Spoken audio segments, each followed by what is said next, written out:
Hello friends, it's Teddy, and today we will be drawing Barbie. Let's get started. Begin by drawing a curved line that ends with a straight diagonal line. Then, add 4 small curves for the eyelashes. Next, draw a U shape for the eyeball and add a circle inside it. Repeat this process for the other eye, ensuring to draw eyebrows above both eyes. Moving on to the nose, create an S-shaped curve. Now, let's draw the mouth. Start with a horizontal D shape and then add an M shape, followed by a C curve around it to form the lips. For the face, draw a U shape and extend small straight lines from it. On one side, create a reverse L shape for the torso.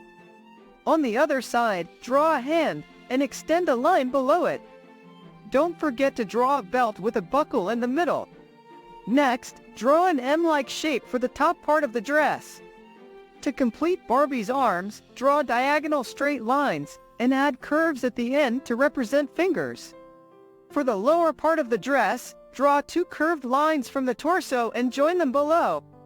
Inside this shape, add 4 curves to represent the folds of the fabric. Lastly, let's work on the hair. Add lots of S and C curves, creating texture and volume. And there you have it. Please remember to like, share, and subscribe. I'll be back soon with more drawing tutorials. Until then, happy drawing!